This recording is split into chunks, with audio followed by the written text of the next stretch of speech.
everybody, welcome back to my channel.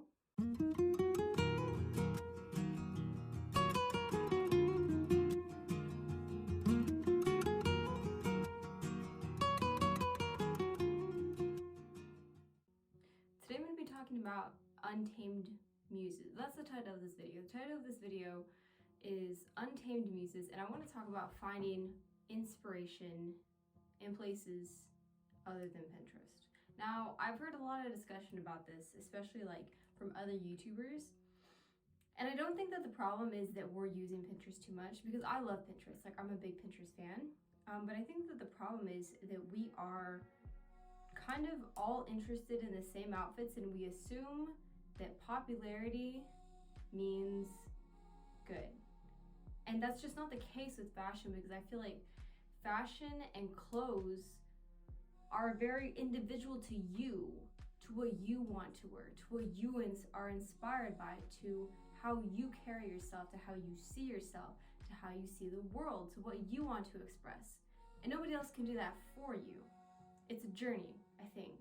So today I'm going to talk about where I find inspiration in the world around me. Some of these images that I'll be referring to are from Pinterest, but they're not Pinterest outfits.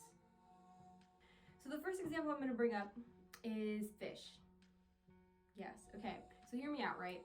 Because I loved aquariums when I was younger. When I was like a little kid, I would love to go to the dentist. I hate the dentist, but I would love to go to the dentist, and I would love to see like the huge aquariums that they had in like the waiting room area, and all the fish and the scales, and they were shiny. And I think one time I even tried to eat one.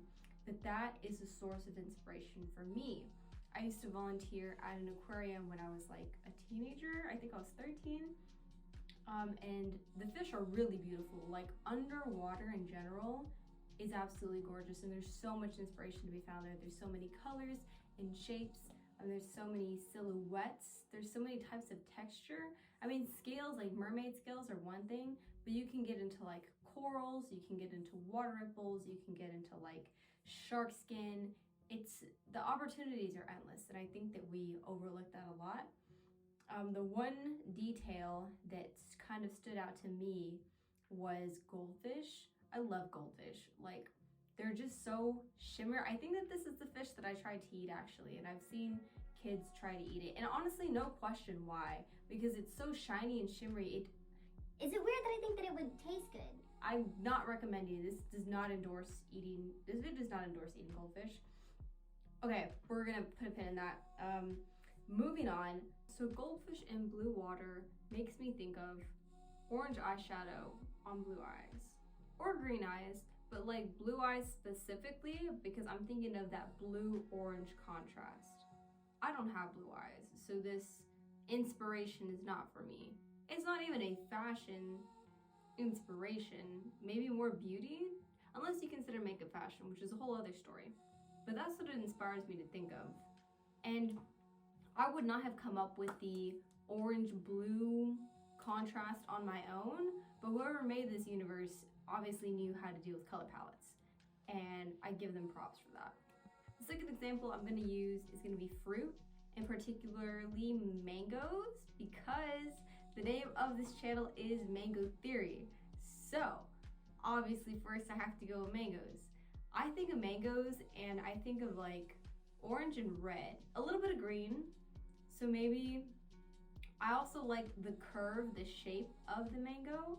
So I'm thinking maybe like an orange and red top. I wonder if I'll find a picture of the look that I'm thinking of. An orange reddish top and maybe some green earrings, like orange red curves and pop of green. That's what mangoes inspire me to do. And honestly, that's a fire outfit. I don't know that I personally could rock green earrings, but one of you out there can. My third example is going to be fruit again, and it honestly comes from an example that I actually thought of like 3 months ago. When I was in Venice, my boyfriend bought me a bracelet. I almost tripped over those words. My boyfriend bought me a bracelet, and it reminded me of grapes. I love grapes, especially love green grapes. And I think I made a YouTube video about this maybe before. I don't know if I did. Maybe I meant to. But the reason that I liked this bracelet was because it reminded me of green grapes. And I used to eat green grapes a lot as a little kid, especially like when they're cold. Oh, they were the best. Purple grapes are nice, but they just don't meet the same, like, they're just not green grapes. For 4, I have digital abstract art, and I do see this on Pinterest a lot. I see colors and shapes that aren't really supposed to be anything but an expression, and in that, I see silhouettes and I see colors. And I'm sure you can agree. I picked out one particular image on Pinterest, and I was like, what does this remind me of?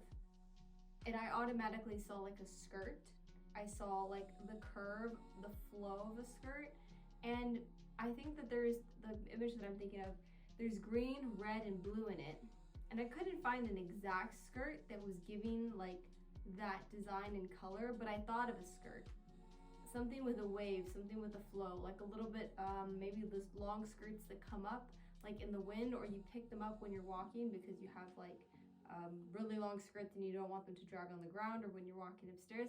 That's what I thought of. And that's the inspiration that it gave me. And I love looking at like abstract art and seeing what I can find in there, just because everybody will find something different. And what you find is reflective of you in your mind and your fashion journey, as I said earlier.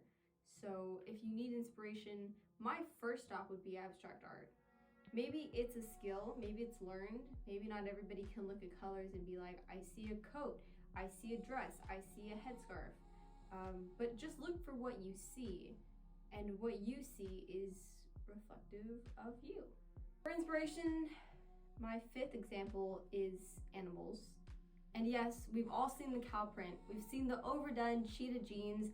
We've seen the tiger stripes. We've seen the zebra stripes that are really tacky. I hate zebra stripes. I don't know why. I remember when they used to be like on bed frames, on comforters, and that was so disturbing to me, and I don't know why we did it. I don't know whose idea that was or why it was such a trend for a long time. But the animals that I'm more thinking of are like the actual animal and not the print. The first example that comes to my mind is the emperor penguin. Love. Okay, love the emperor penguin. If I could get myself a coat like black with a little bit of like green and white fade, nature cooked with this, all right? Nature absolutely cooked with the emperor penguin. Such a fashion inspiration, such a queen. Maybe king, because I think that's the males. Another animal that really brings me inspiration is the bald eagle. Why am I leaning on birds? The white top and then the brown, get me a jacket like that. White hood, white like fur, and then brown. Once again, nature cooked. Like this color contrast is something that I myself could not come up with, but I didn't need to because the world did. The world already came up with it. So I'm just here the observer. I just take these things in. For number 6, I have cartoons. We're gonna introduce my favorite of all time cartoon character, Tweety Bird, an icon, a legend, and somebody that I based my whole entire personality off of for like a year. I even have a sweater that is just Tweety Bird's face. Maybe I'm taking it a little bit far, but the attitude, the anger in the small yellow fluff is a fur jacket.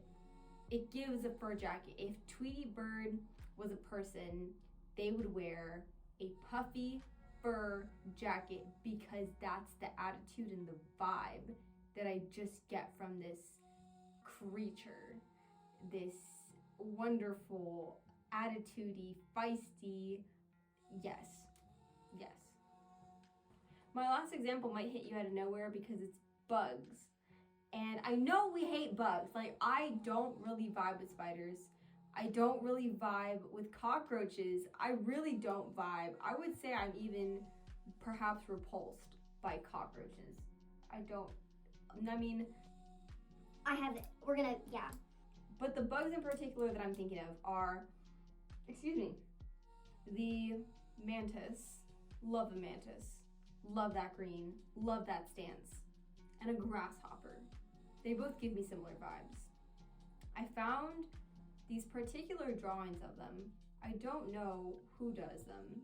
but I found these particular drawings that were more sketch, calligraphy type of drawings. And these drawings drew me to the silhouette of the bug, of the mantis, of the, not cockroach, of the grasshopper, and they remind me of pointy things. And I love these little points that they have. And I was like, where have I seen this? Where have I seen this in the fashion industry? Popped collars. Love a popped collar. Might start wearing one. I don't know if I have the confidence to rock it. And it's so easy. It's so easy to come up with a popped collar. You don't have to buy anything. You literally just have to take your collared shirt and pop it. And it's bold and it's hot and it's fucking sexy if you do it right. I don't know that I could do it right, but the mantis does it right, and the grasshopper does. And that is all I have for you. Let me know where you find inspiration. And this is not a hate on Pinterest video. Please bring your Pinterest ideas, but I don't want to see something I've already seen, something that we've already seen. So bring something fresh, bring something new. I challenge you. And that is the end of this video. Have a great day.